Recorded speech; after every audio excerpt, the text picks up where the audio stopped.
What's the difference between melt and pour and cold process soap? One of the biggest differences is the process of making them. Melt and pour soap is made very quickly and very easily, and it's very kid friendly. This is an example of a melt and pour soap that my kids made. They added some colors like glitter, and they were able to make the soap on their own. And they put it on a stick because they thought it would be cool to just bathe like that. So I let them let their creativity run wild. So this is their melt and pour soap bar. Melt and pour soap bar is made from a base. So you take a base like this, and this is not sponsored. This just happens to be a base that I have. You take something like this, a base, you cut it into cubes, put it in the microwave it on 30-second bursts. Add after it comes out, you can add essential oils, fragrance oils, clays, colorants. You want to add some biodegradable glitter. You add all of that. Then you stir all that stuff in. Then you put it in a silicone mold or basically a good soap mold, a silicone mold, or a mold that's made with parchment paper because that will keep it from sticking to whatever the container is that it's in. So you put them in there, you put it in there, it's going to solidify in probably like an hour, and then you can use the soap immediately. So some people really like melt and pour soap because it gives them the option of making soap with the kids, and you make soap very easy. On the other hand, it's cold processed soap. Cold processed soap requires the use of lye. And that's usually what scares a lot of people and the reason why they turn to melt and pour soap, because lye is very caustic, it is very hot, it's very dangerous. It is, it really is, but it's honestly not that bad. I did a video before where I told people that basically the lye that you use in the soap is the same lye as an African American that we used to use in our hair to straighten our hair. So listen, when I was younger, I used to get relaxers and my head survived. Now you can get third-degree burns. It could be serious. Like honestly, all jokes aside, lye is very serious, which is why you do have to use protective gear when you're wearing it. But I said, I brought up the story about my hair to show you that it is something that you can do. Like it's not going to kill you unless you're playing with it and it's very hot. Don't do that.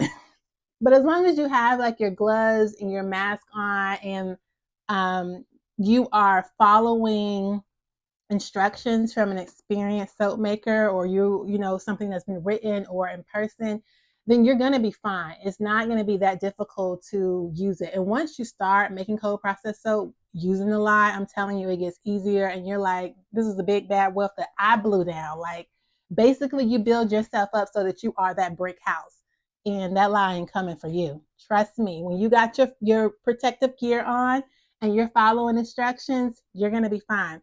So that's the main difference between them, is basically the way that they are made. I personally prefer cold processed soap simply because you're able to get better swirls. I'm all into aesthetics, but more importantly, you're able to cater those oils to your skin type or your skin condition or just whatever you prefer to have in your soap. When you're dealing with melt and pour soap base, like the ingredients, they don't even have it up here. They don't. Oh yeah, yes, yes, they do. They have the ingredients. So like, I'll let you look at that. You can pause the video if you like, but you don't really have any control over the ingredients. So what you see is what you get, and you make the best of it. Of course, like with some of the melt and pour, like this one is a goat milk soap base. They have shea butter. I think this one. Oh no, this is a white one. But they have shea butter soap base. They have activated charcoal soap bases, and so on. But it's still not the same. With my cold process soap, I can choose my ingredients, which, I like to choose olive oil, coconut oil, castor oil, shea butter, and palm oil. Those are always like my go-to oils. So I get to choose my oils, and I have my reasonings for each oil that I choose. And then I can cater or, change the recipe to accommodate my skin type. So instead of using half olive oil and the rest the other oils and butters, I could use, 20% olive oil because maybe my skin doesn't need that much olive oil. So you get to cater it and change it. With these melt and pour soap bases, you're kind of limited to what you can do with them. Now you get to use them quicker. They solidify a lot quicker because with cold process soap, you do have to wait 4 to 6 weeks before you can actually use it. However, the soap bar is safe after 48 hours after it goes through saponification, which is just simply the process of the oils and butters and water mixing together and creating soap, and the lye leaving the soap so that the lye is no longer there.